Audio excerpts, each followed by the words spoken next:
Ticket में आ ही नहीं सकता फलाना बंदा, क्योंकि यहाँ हमारा कब्ज़ा है। और मेरे भाई फिर बहुत सारे लोग जिनकी नीयतें और इरादे बड़े अच्छे होते हैं शुरू में, वो भी उस माफिया का शिकार हो जाते हैं और उनके रंग में रंग जाते हैं। याद रखना, किसी शख्स की ब्लैकमेलिंग का कभी शिकार ना होना, कभी किसी की मीठी और मुसज्जा मुकफ़ा बातों का शिकार ना होना। कोई क्या कर सकता है अगर अल्लाह मददगार हो तो? जिसको रब करीम उठाना चाहे उसे कोई गिरा सकता है? हम ये डरे डरे सहमे परेशान फैसला करने की ताकत नहीं, मुझे चलना चाहिए कि नहीं, उठना चाहिए कि नहीं, करना चाहिए, उठ बांध कमर क्यों डरता है? फिर देखो खुदा क्या करता है। हज़रत अब्दुल्ला इब्न अब्बास फरमाते हैं, मेरे नबी पाक अलैहिस्सलाम ने मेरी तरबियत फरमाई, हुजूर ने मेरी तरबियत फरमाई। और महबूब पाक अलैहिस्सलाम ने फरमाया, अब्दुल्ला याद रखना, ये नौजवान दोस्त मेरी बात लिख लें, परेशान लोग मेरी बात लिख लें, जिनके पास कुव्वत फैसला नहीं वो इस बात को लिख लें। हज़रत अब्दुल्ला इब्न अब्बास फरमाते हैं, मेरे नबी पाक अलैहिस्सलाम ने मुझसे फरमाया था, अब्दुल्ला सुन, अगर सारी दुनिया मिल के तेरा कोई नफ़ा करना चाहे, कर नहीं सकती जब तक मेरे रब की रज़ा ना हो। और फरमाया सारी दुनिया मिल के तेरा कुछ बिगाड़ना चाहे तो अब्दुल्ला बिगाड़ नहीं सकती जब तक रब करीम की हिकमत का तकाजा ना हो। लोगों से डरना, लोगों की तरफ देखना, माहौल देख के अपने राह का तयन करना, हर बंदे के ख्यालात के मुताबिक ढलने की कोशिश करना, फलाना ना नाराज़ हो जाए, फलाना ना नाराज़ हो जाए, वो जिसने होना हो जाए, बस रब रसूल नाराज़ ना हो। अपनी ज़िंदगी में अपने मालिक को मौला जान के, बलिल्लाहु मौलाकुम, अल्लाह तुम्हारा मौला है, वहुवा खैरुन नासिरीन, वो बेहतरीन मददगार है। तवज्जो जब भी करें रब की जानिब करें, अपने दिल का किबला दुरुस्त रखें, सोचों के जाविये सीधे रखें। मेरे भाई, मालिक जब बंदोबस्त कर देना, जब मालिक बंदोबस्त कर दे, फिर ऐसा बंदोबस्त करता है कि लोगों के पास ना चारा नहीं रहता। हज़रत मरियम रज़ियल्लाहु ताला अन्हा पाकबाज थी, मस्जिद में रही थी, पर मालिक की हिकमत के तकाज़े बड़े अजीब है ना। फिर जनाब मरियम को अल्लाह ताला ने बग़ैर शौहर के औलाद अता कर दी। ये बात ही ऐसी थी, वो किसी ने कहा था कि मखलूक तो फ़नकार है इस दर्जा के पल भर में, संगे दरे काबा से भी असनाम तराशे, तुम कौन हो क्या चीज़ है दागे कबाबी। लोगों ने तो मरियम पे भी इल्ज़ाम तराशे। तो लोगों ने कहा किधर से ले आई बच्चा, तेरा बाप तो ऐसा नहीं था, कहाँ से ले आई? अल्लाह करे मैं आपको समझा सकूं, ज़रा अपने आप को वहाँ खड़ा करें कि एक पाक बाज औरत, पाक बाप की बेटी, तैयब माँ की बेटी और अल्लाह के घर में परवरिश पाने वाली खातून, एक वो वक्त और एक ये वक्त कि उस औरत को कटहरे में खड़ा करके पूछा जा रहा है कि माज़अल्लाह तेरी गोद में बच्चा जायज़ नहीं है, कहाँ से लाई है? अब खुद से सफाइयाँ बंदा कितनी को दे, कितनी को वजाहतें करे। और मैंने तो अपनी ज़िंदगी में देखा है, ज़्यादा वजाहत देने वाले को भी लोग झूठा समझने लग जाते हैं। ज़्यादा वजाहत देने पर भी लोग कमज़ोरी का इजहार समझते हैं कि कमज़ोर पड़ गया। आप सुलह की कोशिश करते हैं, सामने वाला बुज़दिल समझ लेता है। ज़्यादा वजाहतें भी कमज़ोर कर देती हैं। अब हज़रत मरियम को कटहरे में खड़ा करके कहा बच्चा किसका है? तो फिर खुदा बंदोबस्त जब करे, अल्लाह जब मददगार हो, तो फिर हज़रत मरियम की गवाही दरख्तों से नहीं दिलवाई, उसने पत्तों से नहीं दिलवाई, फिर फरिश्ते नहीं भेजे। हज़रत मरियम कहने लगी मुझसे ना पूछो, वो जो पंगूड़े में है उसी से पूछ लो, उनसे पूछो ना, वो कौन है पूछ लो, उनसे कर लो सवाल। उन्होंने कहा पंगूड़े में चंद दिनों का बच्चा, ये जवाब देगा? मददगार था रब। उनकी बरात का ऐलान करना था मालिक ने, और जब मालिक ऐलान कर दे, जब मालिक तेरी सफाई देना चाहे, जब मालिक तुझे दुनिया के सामने निखारना चाहे, तो पंगूड़े में लेटे हजरत ईसा बोल के कहने लगे इन्नी अब्दुल्ला आतानियल किताबा, फरमाया मैं अल्लाह का बंदा हूँ, रब ने मुझे किताब अता करके नबी बना के दुनिया में भेजा है। मैं अल्लाह का बंदा हूँ, किताब लेके आया हूँ, नबी बन के आया। फिर पंगूड़े से ऐलान हो गया, फिर बच्चा बोल पड़ा। اور یہ ایک دفعہ نہیں بات ہوئی، یہ بنی اسرائیل میں ایک جریج نام کے شخص بھی تھے جو نماز پڑھ رہے تھے، بعض نے لکھا ہے نفل نماز تھی، اماں نے پکارا تو آئے نہیں، تو ماں کے منہ سے نکل گیا تو اتنی دیر تک مرے گا نہیں جب تک کسی بے حیا عورت کا منہ نہ دیکھ لے۔ تو وہ عبادت گزار تھے، لیکن لوگوں نے ان کی عبادت، ریاضت، پرہیزگاری کو نہیں دیکھا، بس ایک عورت کو بھیج کے الزام لگوا دیا۔ وہ عورت آیا جایا کرتی تھی، اب آ جاتی ہیں عورتیں، مسئلہ پوچھنے کی نیت سے بھی آ جاتی ہیں۔ ماحول میں کچھ جگہ ایسی بھی ہیں جہاں عورتیں دم کرانے کے بہانے آ جاتی ہیں۔ وہ خاتون آتی جاتی تھی، اس خانقاہ پہ، آستانے پہ، یہ بخاری میں موجود ہے، پھر اس نے کہا میری گود میں جو بچہ ہے یہ انہی کا ہے۔ مجھے بتائیں کیسے بندہ وضاحت دے؟ حالات خراب ہو گئے، لوگ کٹیا جلانے لگے، ماحول اور طرح کا بن گیا۔ میرے نبی پاک علیہ الصلوۃ والسلام فرماتے ہیں پھر اس رب کے بندے نے کہا مالک تو کریم ہے، تیری مشیت کا تقاضا آیا جو میری ماں نے جملے بولے تھے، پر اب میں وضاحت دینے کے قابل نہیں رہا، اب تو ہی کرم کرے گا تو دروازہ کھلے گا۔ تو وہ چند دنوں کا بچہ پنگوڑے میں بول کے کہنے لگا میں اس درویش کا نہیں، میں تو فلانے چرواہے کا بچہ ہوں، وہ جو بکریاں چراتا ہے۔ رب کی مدد کو پکاریں، اپنے ساتھ اپنے مالک کی مدد کو شامل کریں، تھوڑے رزق پر بھی گزارا اچھا ہونے لگ جائے گا۔ سارے لوگ آپ کو گرانے کی تدبیریں کر رہے ہوں گے اور مالک آپ کو عزتیں عطا فرما دے گا، اس کی بارگاہ سے حکمت کا تقاضا اور ہو جائے گا۔ ہم نے ساری زندگی لوگوں کو راضی کرنے میں گزار دی، ساری زندگی بڑھاپا آ گیا بچوں کو پالتے، اور بچوں نے آخری عمر میں کہہ دیا ابا اگر کوئی ڈھب کا کام کر لیتے تو آج ہمارے دن بھی پھر نہ جاتے۔ ساری زندگی گزار دی بہن بھائیوں کو راضی کرنے میں، ساری زندگی گزار دی ذمہ داریاں اٹھانے میں، ان کو 99 دفعہ دیا، ایک دفعہ نہیں دیا تو انہوں نے کہہ دیا تو نے تو کبھی دیا ہی نہیں، تو تھا ہی نہیں۔ ساری زندگی محلے داروں، علاقے والوں کو راضی کرنے میں گزار دی۔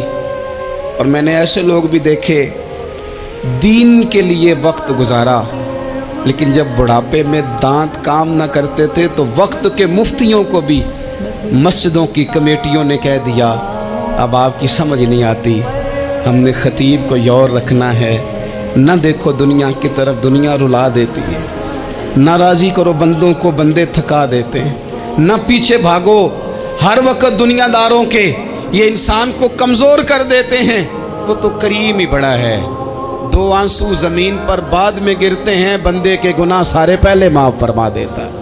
اللہ کی مدد کا حصول، اپنے مالک کی مدد کی طرف بڑھنا، آپ کو بدر کی جنگ بھی یہی درس دے گی، آپ کو احد کا میدان بھی یہی سبق دے گا، فتح مکہ بھی یہی سبق دے گا۔ میرے دوستو جب رب مدد فرمائے، جب اللہ مددگار بنے، دوستوں سے ایک بات اکثر کرتا ہوں، میں کہتا ہوں کہ جتنے درد سے آپ امیر کو اپنی کہانی سناتے ہیں نا، اور جس طرح آپ کے آنسو بات کرنے سے پہلے گر جاتے ہیں کہ غریب ہیں، بچیاں ہیں، کاروبار نہیں، او میرے سنگیو، اس سے آدھے آنسو اپنے رب کی بارگاہ میں بکھیرو، اس کے حضور عرض گزار ہو جاؤ، اس سے طلب کرو۔ ایک وقت انسان پر زندگی میں ایسا آتا ہے کہ اسے یوں محسوس ہوتا ہے کہ میرا سایہ بھی ذرا سا پیچھے ہٹ گیا ہے، اسے یوں لگتا ہے کہ میں کسی سہارے پہ ہاتھ ڈالتا ہوں تو وہ بھاگ جاتا ہے مجھ سے، لیکن مالک کی بارگاہ ایسی عظیم بارگاہ ہے، رب رسول کے آستانے اتنے بڑے ہیں کہ آپ جب وہاں کشکول طلب دراز کرتے ہیں تو جھولی پھیلانے میں دیر لگتی ہے، ان کو بھرنے میں تو کوئی دیر نہیں لگتی۔ ہم نے اپنا سوچ کا قبلہ ہی دنیا کو بنا لیا۔ یہ جو اللہ والوں کی مدد ہے یہ تو یعنی اللہ ہی کی مدد ہے، لیکن یہ جو سیٹھوں کی طرف توجہ کرنا، نوابوں کی طرف توجہ کرنا، دنیا داروں کی طرف توجہ کرنا اور اپنا مزاج اس طرح کا بنا لینا، یارو گردن کو جھکا دیتا ہے خیرات کا پتھر، جہاں میں مانگنے والوں کے سر کبھی اونچے نہیں ہوتے۔ اور اقبال کہتے ہیں غیرت ہے بڑی چیز جہان تگ و دو میں، پہناتی ہے یہ فقر کو تاج سردارا۔ میں عرض کروں گا کہ اپنی آپ جب توجہ کا قبلہ اللہ رسول کو بنائیں گے تو رب فرماتے ہیں وَيَرْزُقْهُ مِنْ حَيْثُ لَا يَحْتَسِبُ، میں نہ تجھے وہاں سے رزق دوں گا جہاں سے کبھی تیرا گمان بھی نہیں گیا ہوگا۔ यहाँ से भी मिल सकता है, तूने सोचा भी नहीं होगा। बुखारी शरीफ में हदीस है, हज़रत जाबिर इब्न अब्दुल्ला फरमाते हैं नबी पाक सल्लल्लाहु अलैहि वसल्लम ने ना 300 लोगों का एक लश्कर रवाना किया किसी मुहिम के लिए, किसी जिहाद के लिए। हज़रत अबू उबैदा बिन जर्राह रदी अल्लाह ताला अन्हु अमीर लश्कर थे।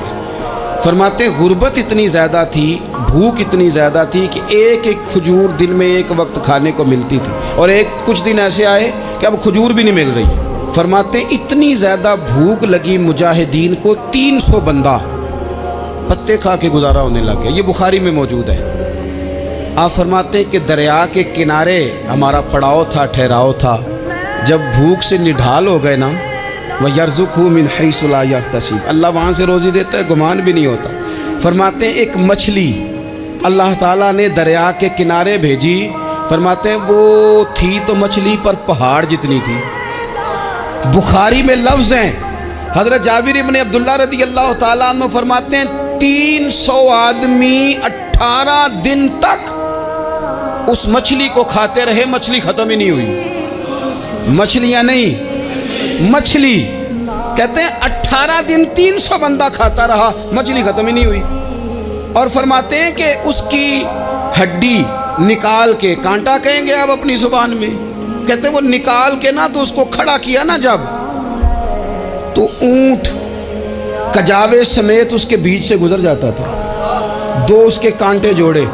फरमाते हैं वो उसका गोश्त हम खाते थे और उसकी चर्बी बतौर तेल के हम जिस्मों पे मलते थे, बीमारों को उससे सुकून आता था, तंदुरुस्ती शिफा होती थी। फरमाते हैं हम खाया भी हमने, और कुछ लेके हम मदीने भी गए, और कुर्बान जाए नबी पाक ने भी उसमें से खाया। हमने अर्ज़ की हुजूर ये मुअम्मा क्या है, ये माजरा क्या है? तो महबूब ने फरमाया तुम्हारे पास ग़िज़ा नहीं थी, रब ने तुम्हारे लिए बंदोबस्त किया है, अल्लाह ने तुम्हें दिया है। मकान शुरू कर लिया, एक साहब ने वो मकान बनाने लगे, आप वो हिसाब लगा रहे हैं, कहते हैं मेरे पास इतने पैसे हैं, इतने मैंने फ़लाने दोस्त से कहना है उसने दे देने, इतने फ़लाने रिश्तेदार से कहना है उसने दे देने, इतने फ़लाने से कहना है उसने दे देने। ये सारी कापी बना के मकान शुरू कर लिया। जो रोज़ कहता था ना कोई हुक्म हो जाते दसी, सबसे पहले उसको कहा मियाँ पैसे चाहिए। वो कहता हो कल ही मुंडा टोरिया है, कहते तू परसों 10 दाते लब जाने सन। मैं आपको अपने तजर्बे की बात बता रहा हूँ। जिन लोगों का ख्याल होता है ना कि आप स्टार्ट करें फ़लाना काम, हम आपके साथ हैं, अल्लाह का ही कोई निज़ाम है, वो बिल्कुल भी नहीं साथ होते। लेकिन ऐसा नहीं है कि कोई साथ नहीं होता, अल्लाह ताला बड़े असबाब पैदा करता है, वहाँ से देता है जहाँ से गुमान भी। हमारा ये ज़हन बन जाता है, हम सारी अपने हिसाब से चलते, इतने रिश्तेदारों से, इतने कौन आपके साथ चलेगा, सवाल ही नहीं पैदा होता। ये सारे काम छोड़ के सबसे पहले 2 रखते पड़ो, अपने रब की बारगाह में, रसूल कायनात की बारगाह में गुजारिशात और इस्तिगासे पेश करो, वहाँ से खैर तलब करो। दुनियादार क्या देंगे, क्या दे सकते हैं, क्या हैसियत होती है किसी। अल्लाह कहता है वहाँ से दूंगा। तो जो अल्लाह माल दे वो लेना चाहिए कि रिश्तेदारों का माल देखना चाहिए? जो अल्लाह दे वो लेना चाहिए कि सेठों नवाबों की जेबें देखनी चाहिए? जो अल्लाह दे वो कबूल करना चाहिए या देखना चाहिए कौन सा आदमी कहाँ पहुँच गया? छोड़ो, अपनी मट्टी पे चलने का सलीका सीखो। किसी के संग मरमर पे चलोगे तो फिसल जाओगे, फिसल जा। इस पर एक और बात अर्ज कर दूं, सही बुखारी से, मुस्लिम से एक और बात। कुछ चीज़ें ऐसी हैं जिनसे अल्लाह की मदद आती है, मदद मिलती है। एक चीज़ उनमें से ऐसी है जिससे बहुत मदद नाज़िल होती है, वो है कि जब रब आपको देना तो फिर आप भी उसके रास्ते में दें, फिर मदद आती है, फिर और आता है। बुखारी मुस्लिम में हदीस है, ये ज़्यादा ही तवज्जो तलब अमर है, इस पर आप गौर करेंगे। हज़रत अबू हुरैरा फरमाते हैं कि नबी पाक अलैहिस्सलाम ने फरमाया एक शख्स ने बादलों के अंदर से आवाज़ सुनी कि फ़लाँ आदमी का खेत और बाग खुश्क हो गया है, वहाँ बरसो और उसके खेत को सैराब करो। तो बड़ा हैरान हुआ कि बादल से आवाज़ आ रही। फिर उसने देखा कि एक पहाड़ी पर बारिश हुई, वो बादल वहाँ बरसा, फिर नालियों से होता हुआ पानी एक तरफ चला। तो जिसने आवाज़ सुनी थी, हुजूर बयान कर रहे हैं, वो भी पीछे पीछे चला कि पानी किधर जा रहा है। उसने जाके देखा कि एक मकाम पे एक बाग को वो पानी लग रहा है और एक आदमी वो पानी लगा रहा है। उसने उससे पूछा तेरा नाम क्या है? उसने कहा क्यों? कहने लगा बता ना। उसने नाम बताया तो कहने लगा यही तो वो नाम है जो मैंने बादलों के अंदर से सुना है कि फलां के खेत को पानी दे दो उसने कहा यार तू क्या अमल करता है कि स्पेशल तेरे लिए बारिश बरसे। ये बुखारी पढ़ रहा हूँ, सियासता से हदीस अर्ज कर रहा हूँ। उससे पूछा तू क्या काम करता है कि जनाब अल्लाह तबारक व तआला का हुक्म करम आया कि ख़ास तेरे लिए पानी बरसे और तेरे खेत को सैराब करे। तो उसने कहा छोटा ज़िम्मेदार हूँ, पर जब फसल उगती है तो 3 हिस्से करता हूँ। एक हिस्सा अपने बाल बच्चों पे, बहन भाइयों पे खर्च करता हूँ, एक हिस्सा पूरा, और एक हिस्सा दोबारा काश्तकारी पे लगाता हूँ, और तीसरा हिस्सा खालिस मैंने मिस्कीनों, यतीमों और गरीबों के लिए रखा हुआ। वो जो तीसरा हिस्सा, अल्लाह करे आप समझे, वो रब के बंदों पे तीसरा हिस्सा खर्च करता है ना, तो करीम मालिक ने फरमाया जहाँ से गरीब का हिस्सा जाता है वो खेत खुश्क नहीं रहना चाहिए। वो जहाँ से मिस्कीन रोटी खाते हैं वो खुश्क ना रहे। जहाँ से यतीमों को कुछ आता है कहीं उसकी फसल रह ना जाए। मैं और आप भी अगर अपने माल में मिस्कीनों, यतीमों, गरीबों के हिस्से रख लेंगे तो फसलें खुश्क नहीं रहेंगी। उनके अंदर ताजगी आएगी, नूर आएगा, करम आएगा, खास कर खुदा की रहमत बरसेगी। मदद अल्लाह से चाहें, अपनी तवज्जुहात का मरकज़ रब रसूल की ज़ात को बनाएं, फिर आप महसूस करेंगे कि बड़ी जल्दी अल्लाह ताला की मदद आने लगी है। कभी आप सिर्फ कह दें ना मेरा रब मेरे साथ है, इस लफ्ज़ में इतनी ताकत है कि दुश्मन वैसे ज़ेर हो जाता है। ज़िंदगी में किसी से भी लड़ाई हो तो अच्छी तरह सोच लें कि अल्लाह उस तरफ है या इस तरफ है। अगर आप ज़्यादती पे हैं तो फिर रब मज़लूम की जानिब है। अगर अल्लाह की मदद आपके साथ है तो दुनिया की कोई ताकत आपको गिरा नहीं सकती। और अगर आप मज़लूम के मुकाबले में जालिम बन के आप खड़े हो गए हैं और आपने रवैया वो इख्तियार किया है कि जिसमें मदद नहीं आएगी, तो फिर याद रख लें कि आप कोई भी हैं, कहाँ भी हैं, आप कमज़ोर हैं।